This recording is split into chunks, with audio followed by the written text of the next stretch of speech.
This building is dated to about 6,500 BC. Welcome to Watch Mojo, and today we're counting down our picks for the top 10 discoveries of lost cities. There's certainly a lot of gold, a lot of very valuable things. When they heard about the Viking celebrations here, they just had to come. That's always seemed too simple to me. It's much more interesting than that. For this list, we're looking at the most interesting cities, towns, settlements, and historical sites that were only discovered long after their time. We're only considering places that really were lost, so you won't see any conquered or colonized cities on this list. Let us know in the comments which lost city you hope to see rediscovered next. Number 10. Mohenjo-daro. The Indus Valley civilization was an extremely advanced society that flourished roughly 5,000 years ago, and Mohenjo-daro was its crowning jewel. The city of Mohenjo-daro rivaled the ancient civilizations in Egypt and Mesopotamia. Archaeologists believe that over 35,000 people once occupied the city. The site, which is in modern-day Pakistan, was only unearthed in the 1920s. It provides astonishing insight into the lives of the Indus Valley Society, which, among other things, had some of the earliest sanitation and sewer systems found anywhere in the world. It's believed that the city was able to comfortably sustain a population of 40,000 people. But for all it's taught us, we still have many questions about how the city was managed and controlled. Also still a mystery is the decline of the Indus Valley civilization, and the reason why they left their cities behind. Number 9. Genghis Khan's long-lost fortress. Genghis Khan was the famed founder of the Mongol Empire. He rose from abject poverty to rule most of the known world. It is claimed that 1 in every 200 men alive today is descended from him. A joint endeavor between Japanese and Mongolian archaeologists to find his final resting place was met with a different discovery in 2015. After identifying a promising site in Mongolia back in 2001, it turned out that this wasn't Genghis Khan's grave, nor was it his palace. It was actually the remains of a long-lost fortress that had been buried for around 800 years, and had most certainly housed Khan and his army during one of the Mongol campaigns. Unfortunately, we're still no closer to finding the founder's grave, but that's probably because of the measures taken by him and his soldiers to ensure its secrecy. The Mongolian belief is that if you disturb the tomb of Genghis Khan, the reason why that area was so forbidden is because if you disturb this tomb, that you might cause this curse that'll end the world, right?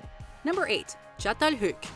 This Neolithic site was unearthed in southern Turkey in the 1950s, and has since become an important example of the earliest human settlements. It was built an incredible 9,000 years ago, and was believed to have been occupied for a long time, meaning it predates the Bronze Age period of human history. They're building houses that are sometimes quite elaborate, and at Çatalhöyük they're 2 stories, and they've got plastered walls, and you get wall paintings. You get elaborate art and other forms of symbolism. Interestingly, Çatalhöyük was believed to be an egalitarian society based on the housing and relics found, of which there are many. The archaeologists think that each home was lived in for around 2 or 3 generations.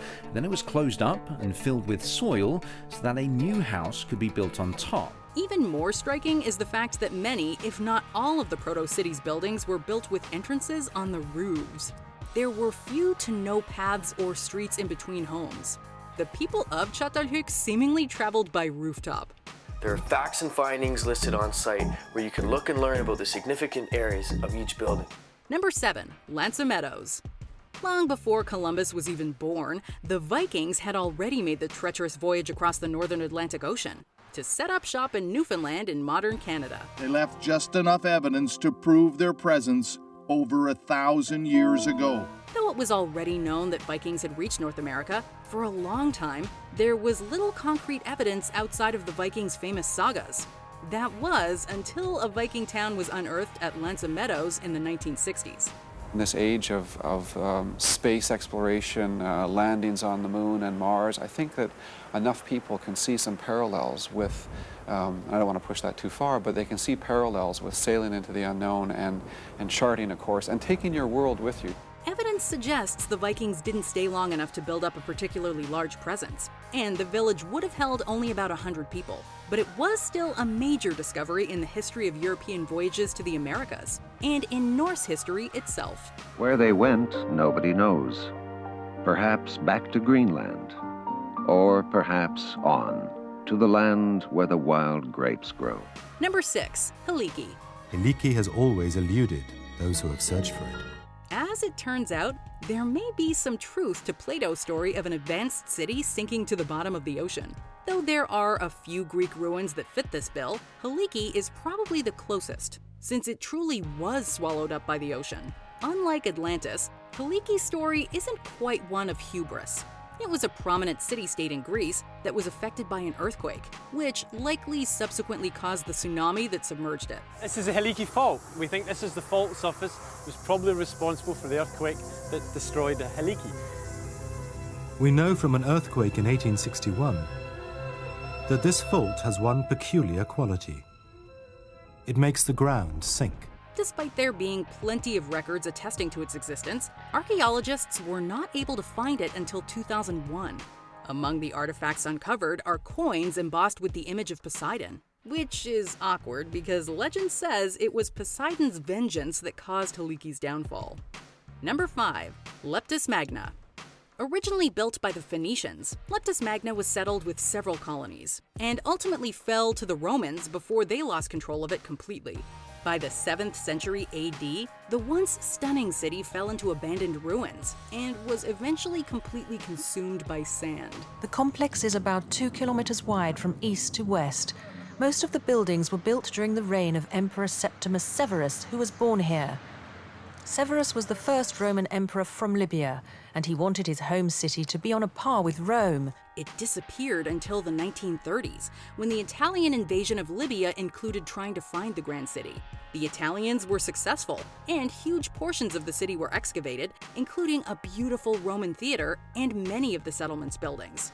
It's now an important part of Libyan culture, with many people dedicated to preserving and protecting it. Number 4. Knossos. Knossos was the hub of the Minoan civilization, which thrived in parts of ancient Greece and Crete during the Bronze Age. This stunning palace was unearthed on Crete's northern coast in 1878 and has since become one of the island's most important and impressive tourist attractions. Unlike many other ancient cities and monuments, Knossos is striking with how colorful it is, with bright red pillars and vivid wall murals still visible. The Minoans were ultimately wiped out by a devastating eruption of the Thera volcano in modern-day Santorini in approximately 1600 BC. The eruption was so violent that most of Thera itself was completely destroyed too, which is why it's so amazing that any of Knossos survived at all. Number 3. Heraklion. Known as Heraklion to the Greeks and Thonis to the Egyptians, this sunken city was finally rediscovered off the northern coast of Egypt in the early 2000s. Though many of the ancient world's most important historians, including Herodotus, talked about Thonis, its mysterious vanishing still confounded modern scholars. Relentless earthquakes and tsunamis had weakened the city, and the rising sea levels eventually did it in. It was identified beneath 30 feet of water after being spotted from above by a member of the Royal Air Force in the 1930s, but its full discovery still took decades of further investigation. Luckily, it was easily identifiable by its many distinct statues, all remarkably preserved underwater. I would assess that we haven't excavated more than 5% of those two sites in 20 years. Number 2. Pompeii. Pompeii has regained its pride and continues to share its stories with people from all around the world. A catastrophic eruption at Mount Vesuvius in the year 79 AD laid waste not only to Pompeii, but also to the neighboring town of Herculaneum. Vesuvius spewed out an enormous amount of ash and gas that moved so quickly, many of the people in Pompeii were killed while fleeing for their lives. It took just 18 hours for Pompeii to be buried under millions of tons of volcanic ash and pumice. An entire living city wiped out. They were essentially tragically frozen in time, leading to some of the most distinctive archaeological finds in history.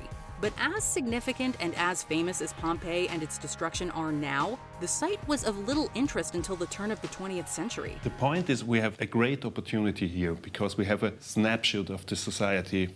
We might have slaves, we might have upper-class people, and we can find out if there have been big differences. Sadly, those early excavators weren't anywhere nearly as careful as modern practices demand. which means some aspects of Pompeian life are likely lost forever.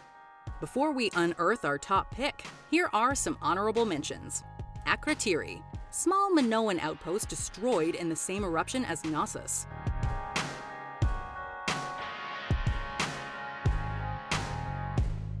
Pavlopetri, one of the oldest sunken cities.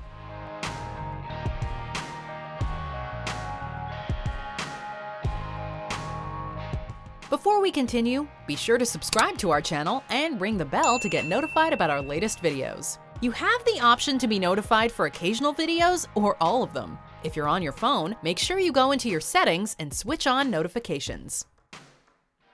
Number 1. Troy. It's a story that's been told and retold by poets and actors for thousands of years. But is it real? Did the city of Troy actually exist? The legendary city of Homer's Iliad. There were plenty of people who believed the lost city of Troy was entirely fictional and could never be found. But Troy proved so alluring that the sheer dedication of the archaeologists hunting for it won out. And a site in Turkey called Hisarlik was finally definitively identified as Troy in the 1870s. In this place, the ancients believed Troy had stood. Here, one said, no stone is without a name. Unfortunately, the man responsible for proving this, Heinrich Schliemann, also made liberal use of dynamite in his excavations, something scientists certainly would not do today. And at least so far, there's no hard evidence of the existence of the famous Trojan horse. The idea that the Greeks would have in fact built a large wooden horse, hidden inside it and had it dragged inside of Troy is certainly possible, but it kind of strains your credulity a little bit that someone really could have pulled that off. Do you agree with our picks? Check out this other recent clip from WatchMojo, and be sure to subscribe and ring the bell to be notified about our latest videos.